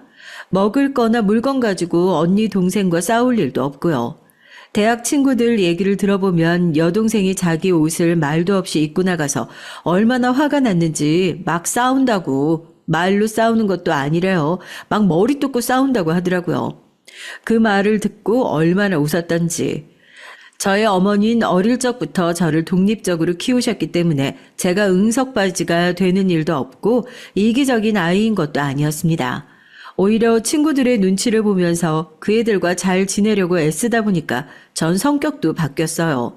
학기 초에는 조금 쭈뼛거리면서 분위기를 살피지만 학기가 끝날 때쯤 반에서 거의 인싸가 되는 편이었죠. 그렇다고 친구들이 해달라는 거 다 해주고 다니는 호구는 또 아니었어요. 식당에서나 카페에서도 전 더치페이를 선호하는 편이거든요. 요즘 친구들도 그게 깔끔하다고 하고요. 아무튼 제 어린 시절을 크게 나누어 보면 학교 들어가기 전에는 너무나 수줍은 소녀였고 그 후 제가 노력해서 성격이 바뀐 경우라고 할 수 있겠네요. 전 지금도 어머니랑 사이가 좋은데요. 엄마가 별 말씀을 안 하셔도 제가 엄마의 기분을 알아차려서 전화할 때 애교를 부리거나 주말에 데이트를 하자고 합니다. 그럴 때면 엄마는 못 이기는 척 하면서 따라 나서시곤 했어요. 제 어머니는 연세가 60대 초반이지만 얼굴도 동안이시고 몸매 관리 잘하셔서 저와 같이 다니면 큰언니쯤으로 보시는 분들도 많아요. 그리고 애들을 가르치다 보니까 요즘 세대 말들도 저보다 많이 알고 잘 쓰기도 하고요. 전 그런 어머니가 자랑스러웠습니다. 초등학교, 중학교 때 엄마들이 수업 참관을 오시잖아요. 그럴 때마다 친구들이 저희 엄마를 보고 말들이 많았어요. 와, 너희 엄마 이쁘시다. 유미야, 우리 엄마보다 나이도 많으신데 정장 입고 오시고 엄마 무슨 일 하셔? 우리 엄마 학원 선생님이야. 아, 나 알아. 우리 누나 그 학원 다녀. 너희 엄마 수학 진짜 잘 가르친다고 하더라. 우리 엄마가 나도 6학년 되면 그 학원 보낼 거래. 이렇게 전 친구들 사이에서 엄마 덕분에 어깨를 으쓱하게 됐어요. 그래서 전 일하는 엄마가 자랑스러웠고요. 비록 그 때문에 전 학교 갔다 와서 혼자 모든 걸 해야 하긴 했지만요. 그래서 전 오히려 모든 것을 제가 결정하고 똑 부러지는 야무진 아이가 되어갔습니다. 지금은 제 어머니가 저한테 고집이 센 편이라고 하시는데요. 그래도 가끔 제 엄만 저를 두고 일하러 나가서 미안하단 말씀을 하세요. 그러면 전 이렇게 말하곤 합니다. 유미야, 엄마가 일하는 엄마라 힘들었던 적 없어? 다른 집 엄마들은 집에서 딸내미가 오면 간식해주고 같이 놀아주고 공부도 같이 했다고 하는데 그런 말 들으면 부러웠던 적 없어? 아니야, 난 엄마가 하고 싶은 일 하고 나한테 과하게 간섭 안 해줘서 오히려 좋아. 내 친구들 말 들어보면 집에서 살림만 하는 엄마들은 딸 아들한테 간섭이 너무 지나쳐서 피곤했다고 하더라고. 그래서 지금도 자기 뜻대로 뭘 결정하지 못한대. 엄마가 하도 간섭이 심해서. 제 머리로 생각을 못한다는 거야. 그런데 나를 봐. 나는 딱딱 내가 할 일 알아서 하잖아. 내가 가고 싶은 대학도 갔고 내가 알아서 취업했고. 엄마한테 내가 뭘 해달라고 했던 기억이 없는데? 제가 이렇게 말하면 어머니는 말없이 웃으시면서 우리 딸 잘 컸다고 저를 대견해 하셨습니다. 그런데 이런 성격인 제가 딱 한 가지 잘못된 선택을 하려고 했던 적이 있었는데 그게 바로 최근에 일어났던 사건과 관련이 있는 것이에요. 그 사건이 뭔지 여러분들 궁금하실 텐데요. 지금부터 그에 관한 얘기를 들려드릴게요. 청취자 여러분들이 잘 들어보시고 현명한 조언들을 부탁드립니다. 전 친구들은 많았지만 여중 여고를 나왔기 때문에 남자들을 접해볼 기회가 별로 없었어요. 지금도 가장 친한 친구들은 다 여자친구고요. 어떤 아이들은 남자들과도 스스럼 없이 친구가 될 수 있다고 말하지만 전 그러지 못했던 기억이 나요. 외동딸인데다 사촌들도 없이 크다 보니 그랬던 것 같습니다. 여고 시절에 다른 아이들을 따라 미팅을 한두 번 나가본 적이 있었지만 저에게 관심을 갖는 남학생이 없었어요. 남자애들 앞에 서면 괜히 몸도 굳어버리고 로봇 같은 말투로 바뀌어버렸거든요. 그 외에 영혼 없는 말들 있잖아요. 애들 앞에서 말도 더듬고 얼굴이 빨개져 버리는 그런 어색함이 싫었습니다. 미팅에서 혼자가 되어 일찍 집에 돌아가고 나선 전 2번 다시 미팅을 나가지 않았어요. 어머니도 언젠가 자연스러운 만남이 있을 거라면서 벌써 고등학교 때부터 남자친구가 있으면 공부도 안 된다고 반대하기도 했고요. 그래서 전 30에 가까워지도록 제대로 된 연애를 한 번도 못했어요. 대학에 가서 같은 과 남학생들과 친구가 되어본 적은 있지만 그 애들이 저에게 고백을 하게 되면 심리적인 거리감이 느껴진다고 할까요? 전 같은 과 친구로만 그 애를 봤는데 그 애는 절 여자로 보고 있었다고 생각만 해도 그냥 그 애가 싫어지는 거였습니다. 참 이상한 일이지만 그래서 전 대학교 때도 되도록 과에 있는 남자애들은 피해 다녔어요. 그런데 제가 어떻게 남자친구를 만나게 됐는지 궁금하시다고요? 제가 정말 너무 좋아해서 미쳐 있었던 게 단 한 가지 있었거든요. 그건 바로 컴퓨터 게임이었습니다. 전 초등학교 시절에 집에서 혼자 있으면서 게임을 처음 접해봤는데 그건 어렸을 때 제게 신세계나 다름없었어요. 전 늦게 오시는 엄마를 기다리면서 컴퓨터 게임을 했죠. 거의 매일 했던 것 같아요. 하지만 다행하게도 게임 중독까지는 가지 않을 수 있었습니다. 왜냐하면 엄마가 온 순간 제 게임 시간은 끝나버렸으니까요. 전 컴퓨터 어드벤처 게임을 좋아했는데요. 남자친구는 그 게임 친구였어요. 그러나 처음엔 남자인 것도 몰랐습니다. 말투도 여성스럽고 게임 내 캐릭터도 여성 캐릭터였기에 처음엔 같은 여자인 줄 알았어요. 그런데 어느 날 밤 남자친구와 채팅을 하다가 남자인 것을 고백하더라고요. 전 남자친구의 고백을 듣고 처음엔 좀 놀랐습니다. 하지만 그가 남자라는 사실은 저에게 큰 문제가 된다고 생각하진 않았어요. 그때까진 그는 얼굴도 본 적이 없는 그저 게임 속의 친구였거든요. 저와 남자친구는 1년도 안 되어 정말 단짝 친구가 됐습니다. 매일 그 친구가 접속을 할 때면 게임을 했고 심지어 게임 내에서 결혼도 했어요. 그렇게 1년을 같이 게임을 하면서 스스럼 없이 여보 당신이라고 부르며 남자친구와 알콩달콩하게 지냈습니다. 같이 모험을 하면서 실제 부부처럼 일도 같이 하고 괴물들과 싸우기도 하면서 보냈으니까 다른 게임 친구들 역시 저희들을 부부라고 인정해 줬고요. 아이러니하게도 그때까지 전 남자친구의 얼굴을 한 번도 본 적이 없었습니다. 그저 게임 내에 라이브 채팅으로만 남자친구와 얘기를 했죠. 연세가 있으신 분들은 이런 걸 이해 못 하시더라고요. 하지만 요즘 MZ세대들은 그런답니다. 얼굴도 못 본 게임 내 친구들이며 SNS 친구들이 엄청 많아요. 그리고 제가 하던 게임은 전 세계적으로 유명한 게임이었거든요. 게임을 하다 보면 세계 여러 나라 사람들과 사귈 수 있는 시스템이 있었습니다.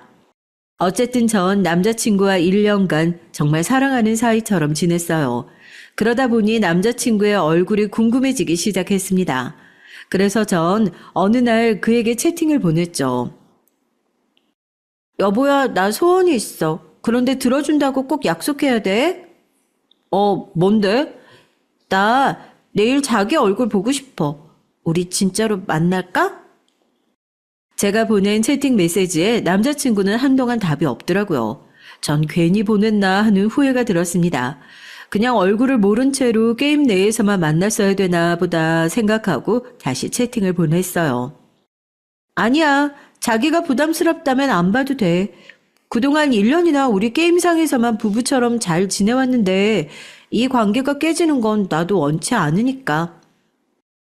아니야, 나도 자기 얼굴 궁금했는데 자기가 내 얼굴 보고 실망하면 어쩌나 하는 생각이 들어서 금방 답을 못했던 거야. 자기가 실망하지 않을 자신이 있다면 내일 홍대 앞 지하철역에서 만나. 남자친구의 선선한 허락에 전 뛸 듯이 기뻤습니다. 전 이성의 외모는 아무래도 상관없었어요. 저와 취미가 맞고 저를 배려해주는 남자라면 다 좋았습니다. 전 지금까지 남자친구가 게임 내에서 보여주었던 매너 좋고 신사적인 면에 반했던 것이니까요. 채팅에서 묻어나는 그의 이미지는 조금 유약하고 부잣집 도련님 같은 이미지였습니다. 계속 남자친구와 얘기를 하다 보니 또 같은 취미가 있었는데 그건 애니메이션 보기였어요. 그 사람도 만화나 애니메이션을 좋아하고 저와 취향도 비슷했거든요. 그래서 처음부터 거부감 없이 친해지게 된 것일지도 모르죠. 제가 그 사람을 만나기로 한 날은 토요일이었어요. 전 너무 기쁘고 들뜬 마음에 남자친구를 만나러 나갔습니다. 최대한 예쁘게 단장하고 평소 입지도 않던 치마도 입었습니다. 그만큼 전 남자친구를 만나고 싶었고 그 사람이 궁금했어요. 제가 머릿속에만 그려오던 이상형에 딱 맞는 그런 사람이었거든요. 그렇게 만나게 된 남자친구는 정말 외모조차 완벽한 제 이상형이었습니다. 전 두근거리는 가슴을 안고 애써 초연한 척 했어요. 혹시 김유미 씨, 반갑습니다. 저 지연수라고 합니다. 아, 반가워요. 그런데 우리 이렇게 딱딱하게 해야 돼? 그냥 우리 게임에서 하던 대로 부를까? 난 그래도 좋은데. 그래, 그럼 자기야 우리 어디 갈까? 그날 저와 남자친구는 홍대에서 유명하다고 좋다는 데이트 코스는 다 섭렵을 했어요. 남자친구는 계획형 인간이라 저를 만나서 유명하다는 맛집, 놀기 좋은 장소를 다 검색해서 핸드폰에 저장해 왔더라고요. 전 그 사람의 그런 면도 참 마음이 들었습니다. 제가 계획을 잘 못하고 즉흥적인 성격이라 누군가가 저의 그런 면은 보완해 줬으면 좋겠다고 생각해 봤거든요. 전 남자친구가 저에게 숨기는 것만 없었다면 이 사람과 결혼을 강행했을지도 모르겠습니다.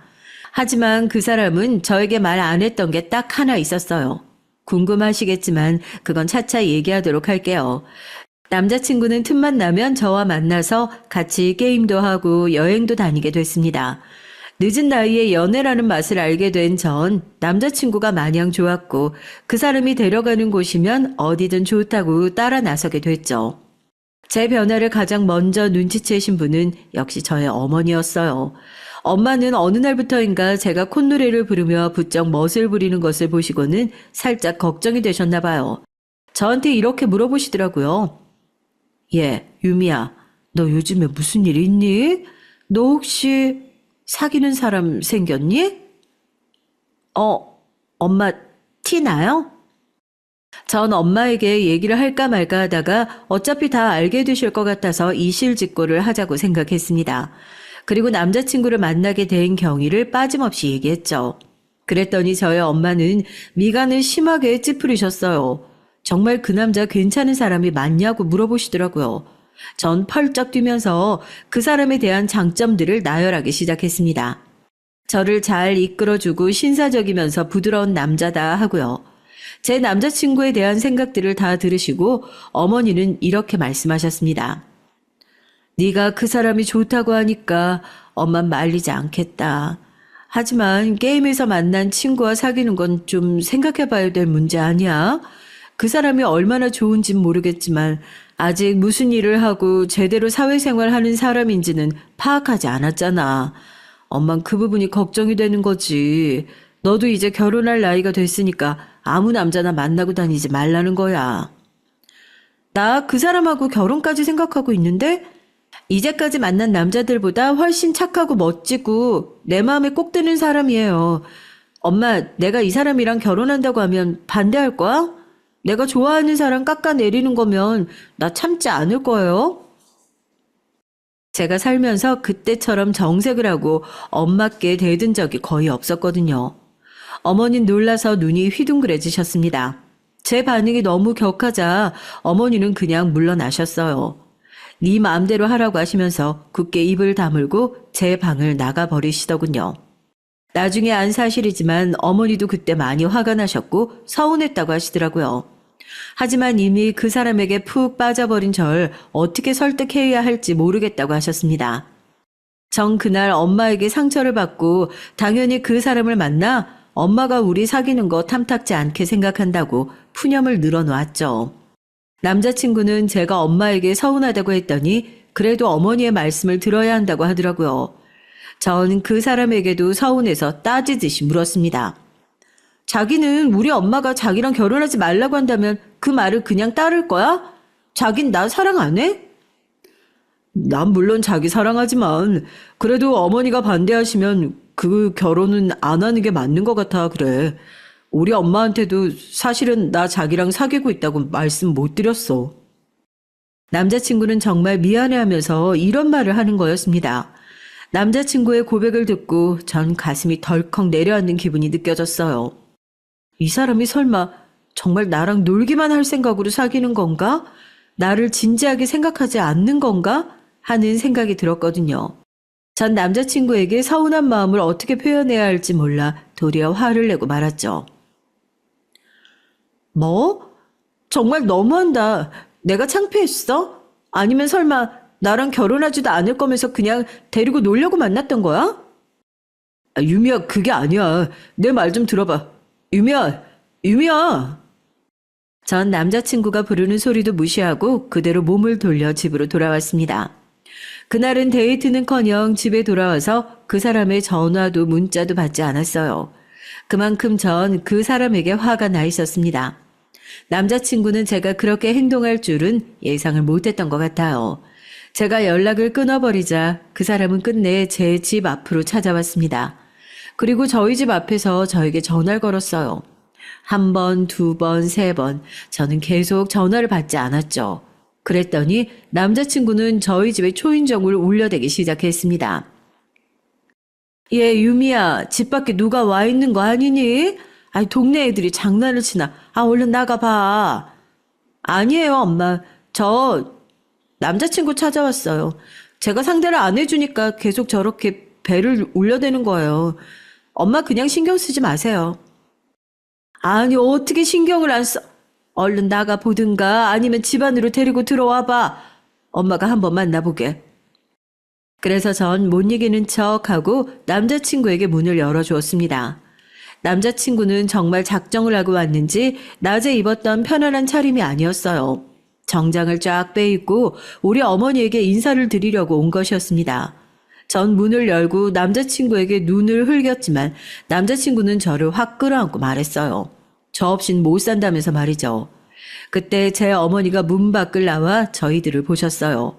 그러자 남자친구는 제 어머니에게 고개를 90도로 꺾으면서 인사를 하는 것이었습니다. 어머니 안녕하십니까? 저는 김유미와 사귀는 지연수라고 합니다.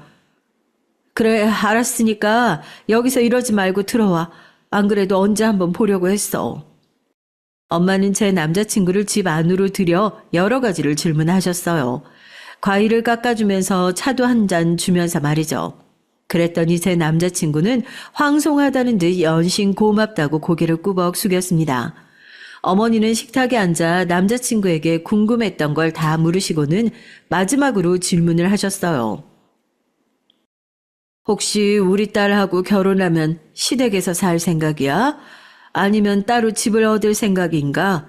자네한테 여동생이 하나 있긴 하지만 자네 어머니가 같이 살고 싶어 한다면 나 이 결혼 반대할 생각이네.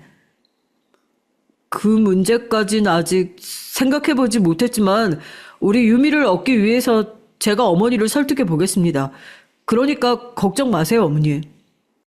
그 사람이 집으로 돌아가고 전 어머니에게 가슴 두근거리면서 물어봤어요. 그 남자 사윗감으로 어땠냐고 말이죠. 어머니는 조금 석연찮은 표정을 짓긴 하셨지만 고개를 끄덕이면서 대체로 합격이라고 말씀하셨습니다. 전 정말 뛸 듯이 기뻤어요. 이제 저만 그 집안의 허락을 받으면 우리 현수 씨와 매일 헤어지지 않고 얼굴 보면서 살 수 있을 것이었습니다. 전 신이 나서 남자친구에게 문자를 보냈어요. 우리 엄만 당신이 마음에 든다고 하셔. 그러니까 자기는 어머니한테 인사할 날만 잡으면 돼. 나 정말 잘 보일 자신 있어. 자기야, 정말 고마워. 다행이다. 내가 얼마나 조마조마했는데. 나도 우리 유미 엄마한테 소개시킬 때 긴장될 것 같아. 그럼 다음 주쯤에 우리 상견례 날짜 잡아보자. 남자친구는 다음 주에 저한테 용산에 있는 호텔 커피숍으로 나오라고 하더군요. 전 그 사람의 집에 가서 인사를 드리고 싶었지만 무슨 사정이 있나 보다 하고 생각을 했어요. 전 예비 시어머니를 만나려고 하니까 잔뜩 긴장이 되는 건 어쩔 수가 없더라고요. 최대한 얌전한 치마 정장을 차려입고 옅게 화장도 하고 나서 시어머니와 남친이 기다리고 있을 호텔의 커피숍으로 갔습니다. 예비 시어머니의 첫인상은 좀 차가워 보이는 분이었어요. 웃지도 않으시고 저를 마치 시장에 내놓은 물건 마냥 아래 위로 훑어보시는데 그게 그렇게 기분이 나쁘더라고요. 하지만 전 그런 티를 낼 수는 없어서 잠자코 얌전히 웃는 얼굴로 앉아 있었습니다. 저에 대한 관찰을 끝내신 시어머니는 인상을 한번 찌푸리면서 말씀하셨어요. 네가 우리 현수를 따라다니는 애로구나. 우리 집안이 어떤 집안인지 알고나 있는 거야? 아니요. 그냥 전 어머니께 인사드리려고 찾아온 건데요. 전 대본에 주눅이 들어 목소리가 모기 소리만큼 기어들어갔어요. 그랬더니 옆에서 제 남자친구가 얼른 제 편을 들어줬습니다. 남자친구는 자기 어머니를 안절부절 못하면서 쳐다보고 말했죠. 엄마, 유미가 저를 따라다니는 건 아니에요. 제가 유미랑 결혼하고 싶어서 엄마한테 소개시켜 주는 거라니까요. 왜 제 말을 마음대로 곡해하세요? 아들은 모르면 가만히 있어. 너 사주가 어떻게 되니? 생년월일이랑 태어난 시까지 좀 대봐.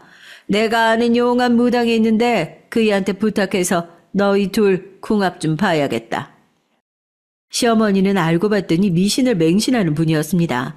무슨 일만 있으면 점을 보러 다니고 무당을 불러서 구슬하신다고 하는 그런 분이었죠.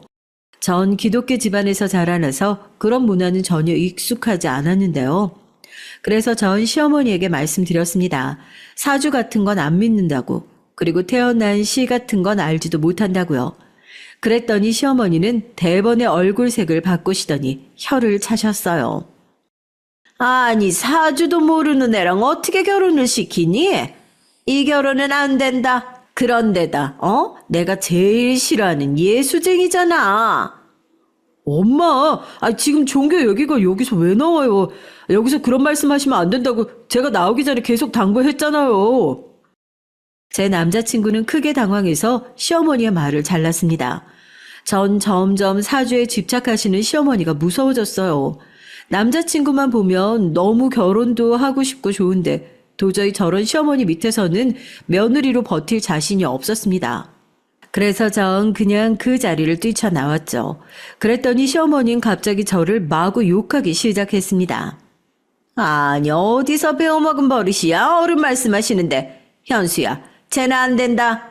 네 신부감으로도 내 며느리로도 안 되는 애야. 어머니, 왜 그러셨어요? 유미가 얼마나 무서웠으면. 유미야, 기다려. 남자친구는 뛰쳐나온 저를 붙잡으려고 호텔 밖으로 나왔습니다. 시어머니는 뒤에서 아들 하면서 그 사람을 불렀지만 제 남자친구는 저밖에 눈에 안 보였다고 하더라고요. 남자친구는 숨이 턱까지 차서 저를 붙잡고 미안하다고 사과를 했어요. 그러면서 남자친구는 사실 시어머니가 이럴까봐 저에게 결혼하자는 말을 망설이고 있었다는 거였습니다. 좀 진정이 된 전 그의 말을 들으며 남자친구를 이해할 수 있었어요. 누구나 저런 기세인 시어머니 밑에서는 제대로 버티지 못할 거예요. 아닌 게 아니라 남자친구는 잠을 못 잤는지 눈밑이 시커멓게 죽어있더라고요. 그러다 남자친구는 갑자기 배가 아프다면서 그 자리에 주저앉았습니다. 전 깜짝 놀라서 남자친구를 부축했어요. 남자친구는 얼굴에서 식은땀을 줄줄 흘리면서 말했습니다. 조금 있으면 괜찮아져. 119 부르지 마. 나 걸을 수 있으니까. 자기야, 그게 무슨 말이야? 얼른 병원 가자. 응? 이러다 정말 쓰러지겠어.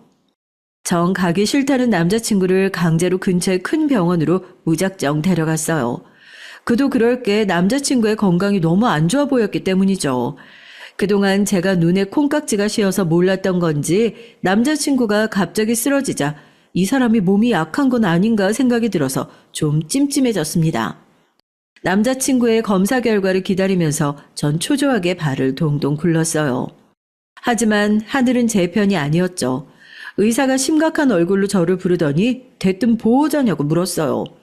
전 어쩔 수 없이 고개를 끄덕였습니다. 그랬더니 의사는 저에게 정말 경악할 만한 소리를 전해줬어요. 글쎄 남자친구가 췌장암 말기라는 거였습니다. 게다가 의사는 이미 전이가 많이 되어서 수술할 수 없는 상태라는 것이었어요. 전 눈앞이 캄캄해졌습니다. 겨우 제가 사랑하는 사람을 찾았는데 이 사람이 시험불안이요. 전 남자친구가 너무 불쌍해졌어요. 전 울면서 마취로 잠자고 있는 그 사람의 손을 꼭 잡았습니다.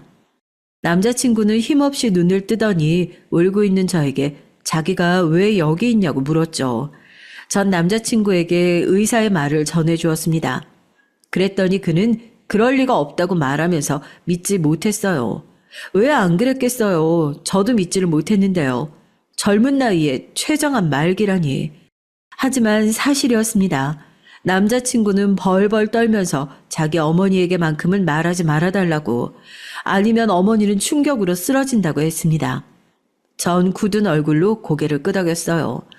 남친이 숨기고 싶어 했던 비밀, 그것은 바로 어머니가 미신을 믿는다는 것이었고 제가 숨겨야 할 비밀은 따로 있었습니다. 그건 바로 남친이 췌장암에 걸렸다는 것이었어요. 전 이 기막힌 비밀을 마음속에 품고 고민을 하기 시작했죠. 하지만 남자친구는 자기가 췌장암이라는 것을 알고 나자 어느 날 저에게 헤어지자고 했어요. 유미야, 미안해. 내가 곧 죽을 걸 알면서 너한테 결혼해달라고 차마 매달릴 수 없어. 우리 이대로 헤어지자. 그게 맞는 것 같아. 다른 좋은 남자 만나서 잘 살아. 왜 포기하려고 해? 고칠 방법 있을 거야. 얼른 나와서 건강해질 생각을 해야지. 남자친구는 삶 자체를 이미 포기한 듯 보였습니다. 그런데 그럴수록 전 남자친구가 간절해지는 거였어요. 전 이번엔 혼자서 시어머니를 다시 만나 저번에 무례를 사과했습니다. 그리고 다시 남자친구와 결혼을 하게 해달라고 말씀드렸죠. 그래야 제가 그 사람이 나을 방법을 찾을 수 있을 것 같았거든요. 지금 생각하면 참 미련한 생각이죠. 제가 왜 그 사람을 위해서 잘 맞지도 않는 시어머니와 잘 지내려고 했었는지 모르겠습니다. 그리고 전 의사도 아닌데 어떻게 그 사람을 낫게 하겠어요.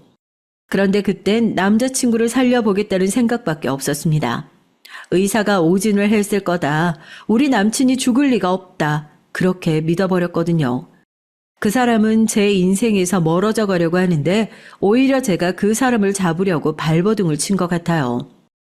그렇게 각자의 비밀을 가진 채 저희들은 상견례를 했고 양가 부모님은 만나자마자 서로 어색하게 인사를 하셨습니다. 전 그날이 어떻게 지나갔는지도 모르겠어요. 한 가지 확실한 건 시어머니는 아직도 저는 안 된다고 반대를 하시는 입장이었던 거였습니다. 하지만 제 남친이 시어머니에게 유미가 아니면 결혼을 죽어도 안 하겠다고 거의 협박하다시피 했던 모양이었어요. 우리 아들이 택내 딸이 아니면 결혼 안 하고 죽어버린다고 저한테 협박을 하더라고요. 아니 세상에 여자가 유미밖에 없냐고. 아무리 설득을 해도 안 들어먹으니 그냥 제가 졌습니다. 그러니 결혼식 진행하시죠. 아, 그러셨군요. 저도 좀 걱정이 되는 입장입니다. 하지만 우리 딸도 댁내 아들만 그렇게 고집을 하니 어쩔 수 없이 시키는 겁니다. 양가의 기싸움이 더 팽팽해지기 전에 저희는 후다닥 상견례를 마쳤죠. 집으로 돌아온 저희 부모님은 모두 시어머니가 한 성깔 하신다면서 저에게 결혼을 다시 생각해보라고 하셨습니다. 하지만 전 그때 남자친구에게만 온 신경이 집중되어 다른 말들은 하나도 귀에 안 들어왔어요. 우리 현수 씨와 결혼을 하면 제 힘으로 남친을 낳게 해주겠다고 생각했으니까요. 지금은 그게 얼마나 어리석었던 건지 저도 잘 알고 있어요. 그때는 제가 뭐에 씌여 있었던 건지 모르겠습니다. 그런데 결혼식이 가까워올수록 전 점점 자신이 없어졌어요. 정말 이 결혼을 해야 할까 하는 의문이 들기 시작했습니다. 제 남자친구는 저와 결혼을 하겠다고 한 후부터 병원 치료도 잘 받으려고 노력했고 몸에 좋다는 것들도 꼬박꼬박 먹었어요. 전 남자친구를 위해 홍삼이며 항암에 좋다는 건강식품들을 사다 주었고요. 하지만 그런 보람도 없이 남자친구는 더 자주 쓰러졌고 자주 배가 아프다고 했습니다. 방사선 치료도 받으러 다니긴 했지만 점점 남자친구는 말라갔어요. 원래도 호리호리한 체격인데 눈에 띄게 마르고 있으니 전 남자친구가 죽어버리면 어쩌나 걱정이 됐습니다. 하루에도 몇 번씩 제 마음은 오락가락했어요. 남친이 불쌍해서 내가 챙겨줘야 한다는 마음 반, 만약 결혼했다가 얼마 안 되어서 남자친구가 죽어버리면 난 어떻게 살아야 하나 하는 두려움 반이었던 것 같습니다. 제가 밤잠도 못 자고 끙끙거리자 제 친정엄마는 그러지 말고 지금이라도 늦지 않았으니 얼른 결혼을 깨버리라고 했어요. 저희 엄마는 시어머니 자리가 마음에 안 들어서 계속 저에게 파혼을 종용하신 것이었습니다.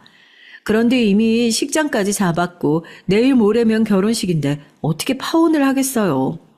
제가 만약 파혼해버린다면 전 병 걸린 남자친구를 매정하게 버린 못된 여자가 되어버린걸요. 사실 전 제 친정에도 아직 남자친구가 췌장암 말기라는 사실을 말하지 못하고 있었습니다. 만약 저의 부모님이 알게 되신다면 당연히 더 거세게 반대를 하실 것이 뻔했으니까요. 전 그렇게 될 게 두려웠습니다. 하지만 일은 엉뚱하게 시어머니 쪽에서 터졌어요. 당장 내일이 결혼식인데 글쎄 시어머니가 밤중에 저희 집에 찾아오신 것이었습니다. 전 그날도 남자친구 걱정에 잠을 못 자고 제 방에 누워서 끙끙 앓고 있었거든요. 그런데 밖에서 엄마의 놀란 목소리가 전해져 왔어요. 전 무슨 일인가 하며 밖에 나가 봤습니다. 그랬더니 시어머니가 저희 집 앞에서 초인종을 눌러대고 계셨습니다. 친정엄마 무슨 일인가 해서 얼른 문을 열어주셨어요. 한데 시어머니는 웬일인지 씩씩거리며 거실에 들이닥치셨어요. 사부인 죄송합니다. 제가 너무 급해가지고 밤중에 이렇게 실례인 줄 알면서 찾아왔네요. 저기 거두절미하고 제가 드릴 말씀이 좀 있어요. 여기 좀 앉아도 될까요? 네. 그런데 무슨 일인데 실례인 줄 알면서까지 급하게 찾아오셨을까요? 친정엄마는 시어머니가 갑자기 찾아오자 얼굴이 팍 일그러지셨죠. 저희 엄마가 감정을 좀 얼굴에 드러내시는 편이거든요. 하지만 시어머니는 저희 엄마 표정 따윈 눈에도 안 들어온다는 듯이 물을 한 잔 달라고 하더니 그걸 다 마시고 이렇게 말씀하시는 게 아니겠어요? 다른 게 아니고 전 이 결혼 아무리 생각해도 못 시키겠네요. 제가 초저녁에 꿈을 꿨는데 꿈에 조상님이 나타나서 글쎄 우리 현수가 저희랑 결혼하면 우리 집안을 말아먹을 거라는군요. 폐가 망신을 한다고 말이에요. 그런데 어떻게 제가 이 결혼을 두고 볼 수가 있어요. 저희 집은 폐가 망신하고 싶지 않으니까 이 결혼 없던 일로 하시죠. 전 시어머니의 말 같지도 않은 말을 듣고 너무 어이가 없었어요. 아직까지도 저렇게 미신에 미쳐서 조상님 운운할 때가 아닌데요. 왜냐하면 시어머니는 아직도 당신의 아들이 췌장암 말기인 건 전혀 모르고 계실 테니까요. 전 옆에서 답답해서 가슴을 쳤습니다. 남자친구와 약속을 했으니 시어머니에게 그 사실을 말할 수도 없고요. 그런데 제 친정엄만 시어머니의 밑도 끝도 없는 조상님 공격에 열이 받으셨는지 시어머니를 똑바로 쳐다보면서 말씀하셨던 거였어요. 잘 됐네요. 저도 못내 당신 같은 시어머니 짤이 마음에 안 들어서 이 결혼 시키고 싶지 않던 참인데요. 제가 사부인이 그렇게 말한다고 눈 하나 깜짝할 것 같습니까? 여보 좀 진정해.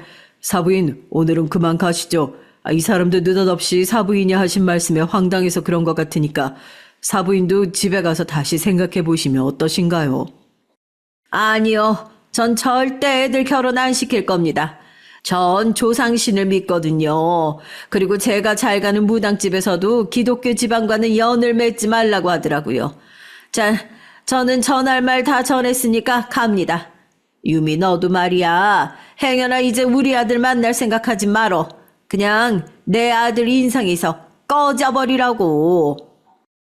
서슬퍼런 시어머니의 마지막 말씀에 저도 욱하는 마음이 들더라고요. 그래서 저도 참지 못하고 시어머니에게 소리를 질러버렸습니다. 네, 차라리 잘 됐어요. 저도 파혼하겠습니다. 저도 어머니 아들 대해 한 가지 비밀 알려드릴까요? 어머니 아들 지금 죽어가고 있어요. 췌장암 말기라고 했다고요. 이제껏 현수 씨가 어머니께 말하지 말라고 해서 숨기고 있었는데요. 어머니, 지금 이럴 때가 아니에요. 아들하고 병원이나 가보세요. 어쩌면 옆에 있었으면서 자기 아들이 췌장암 말기인 것도 몰라요. 도대체 그 사람 엄마가 맞기는 맞으세요? 그 잘난 조상님이 그런 건 말도 안 해주셨나 봐요? 시어머니는 충격적인 진실에 몸에 힘이 빠져 스르르 주저앉아 버리셨어요. 옆에서 제 부모님도 눈이 휘둥그레져서 저를 멍하니 보고 계셨습니다. 그랬거나 말거나 전 꼭꼭 숨겨두고 혼자서만 앓고 있던 사실을 말하고 나니 그렇게 속이 시원할 수가 없더라고요. 나중에야 어찌됐든 저런 허무맹랑한 이유로 남자친구 본인도 아닌 시어머니가 파혼을 하자고 달려온 그 상황이 전 마음에 들지 않았습니다. 마음속에서 그 사람에 대한 한 줄기 연민마저 싹 사라져버리더군요. 결국 전 남자친구와 결혼을 하지 않기로 했어요. 파혼은 정해졌고 결혼식장엔 위약금을 물어야 했고요. 식장은 남자친구의 이름으로 예약을 했기 때문에 남자친구는 굳은 얼굴로 해약을 위해 저와 만났습니다. 남자친구는 식장을 해약하고 나서 시어머니가 무례한 행동을 했다면서 저에게 미안하다고 사과를 하더라고요. 하지만 전 고개를 흔들었습니다. 제가 파혼했던 가장 큰 이유는 미신을 맹신했던 시어머니가 아니었거든요. 사실 전 자신이 없었어요. 암에 걸린 남편을 맞이할 자신이 없었다고 생각합니다. 남자친구의 집은 사실 남부럽지 않은 부자였거든요. 그래서 남자친구는 식장 취소에 드는 위약금은 혼자 모두 부담하겠다고 하더라고요. 저에겐 신경 쓰지 말라고 했어요. 하지만 저 역시 찝찝한 마음에 나중에 남자친구의 계좌로 돈을 반쯤 보내줬습니다. 전 남자친구에게 어머니는 어떻게 지내시냐고 물어봤죠. 그랬더니 남자친구는 쓸쓸하게 웃으면서 이렇게 말하더라고요. 난 자기가 나와 약속만큼 지키길 바랬어. 하지만 당신은 그 약속을 어겼지. 난 앞으로 다른 여자를 못 만날 것 같아. 어머니는 내가 췌장암이라고 시한부 인생이라는 걸 알게 되시자 자리 보전하고 지금 누워 계셔. 아무리 화가 났더라도 그렇게 말해야만 했어? 남자친구의 비난하는 듯한 말투에 전 순간 그에게 미안한 마음이 들었어요. 하지만 제가 당한 우리 집에서의 일들은 그보다 더 충격적이었기에 남자친구에게 사과하진 않았습니다. 이미 헤어진 마당에 그 사람의 어머니에 대한 험담도 하고 싶지 않았고요. 그저 그 사람에게 제가 나쁜 여자로 비춰줬다면 어쩔 수 없다고 생각했습니다. 아니, 그래야 우리 서로 있기가 쉬울 거라고 생각해서 전 일부러 더 매정하게 말했어요. 지연수, 앞으로 당신 눈 크게 뜨고 똑바로 현실을 보면서 살아. 내가 자기하고 헤어지는 마당에 오지랖 한번 부려서 충고 하나 할게. 이제부터 자기 몸만 생각해. 어리석게 나 같은 여자도 만나지 말고 사랑도 건강해야 하는 거니까. 이제 그만 갈게. 잘 살아. 전 몸을 돌려서 그 사람을 남겨두고 그 자리를 나왔습니다. 마음을 굳게 먹고 다시는 뒤를 돌아보지 않았어요. 저의 눈에서는 뜨거운 눈물이 흘러내렸습니다. 하지만 전 마지막까지 그 사람에게 우는 모습을 보여줄 수 없었어요. 자칫했다간 그 사람이 불쌍해져서 다시 제가 매달리면 안 되니까요. 그 사람 역시 눈물을 흘렸습니다. 제가 모르게 훌쩍거리며 코를 들이마시는 것이 들렸으니 그럴 거라고 생각해요. 그 일이 있고 나서 전 주위 여러 사람들에게 전화를 걸고 안부를 묻는 전화통화를 자주 합니다. 그리고 혼자 코미디 프로를 보면서 우울해지지 않기 위해 노력해요. 일부러 친구들과 약속도 많이 잡고요. 며칠 전엔 여자친구들끼리 만나서 술도 마시고 의미 없는 수다도 떨고 왔습니다. 저희 어머니는 그런 제가 걱정이 되셨던가 봐요. 어제는 저를 불러서 이런 말씀을 하시더라고요. 유미야, 엄마 학원 며칠 빠져도 되니까 엄마랑 같이 여행이나 다녀올까? 너 로키 산맥 보고 싶다고 했잖아. 같이 캐나다로 여행이나 가자. 어때? 아니에요, 엄마. 저 괜찮아요. 저 때문에 엄마가 일을 못하게 되시는 건 싫어요. 캐나다는 저 혼자서 다녀오고 싶어요. 이번 겨울에 혼자서 다녀올게요. 그래, 네 생각이 그렇담 엄마도 말리지 않을게. 혼자 생각 정리하고 돌아올 땐 예전에 우리 딸로 돌아왔으면 좋겠다. 우리 딸 많이 컸네. 세상 살다 보면 이런 일들은 아무것도 아니란 생각이 들 때가 꼭 올 거야. 그러니까 힘내. 이렇게 말씀하신 후 어머니는 저를 꼭 안아주셨습니다. 초등학교 때 이후로 전 어머니에게 처음 안겨봤어요. 어머니가 눈물을 삼키는 것이 느껴지자 제 눈에서도 바보같이 눈물이 줄줄 흘렀습니다. 전 어머니의 말만 따나 캐나다에 여행을 다녀오려고 준비 중이에요. 복잡한 마음도 좀 정리되고 그 사람도 제 가슴 속에서 잊혀질 수 있다면 좋겠네요. 여러분, 제 얘기는 여기까지입니다. 제 사연 어떻게 들으셨는지 모르겠네요.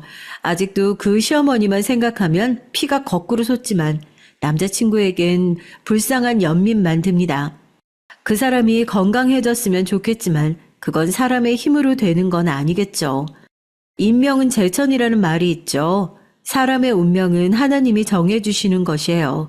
전 그분의 섭리에 따라 세상 열심히 사는 것을 목표로 지금은 잠시 휴식한다고 생각하려고요. 언젠간 저에게도 다른 좋은 사람이 찾아올 날이 있겠죠. 하지만 지금은 제 주변에 있는 가족들과 친구들을 더 챙기려고 합니다. 남자는 아직 만날 생각이 없어요. 저의 길고 긴 스토리 들어주신 청취자 여러분께 감사 인사 올립니다. 여러분들에게 이 사연 들려드리고 나니까 전 마음이 한결 가벼워지네요.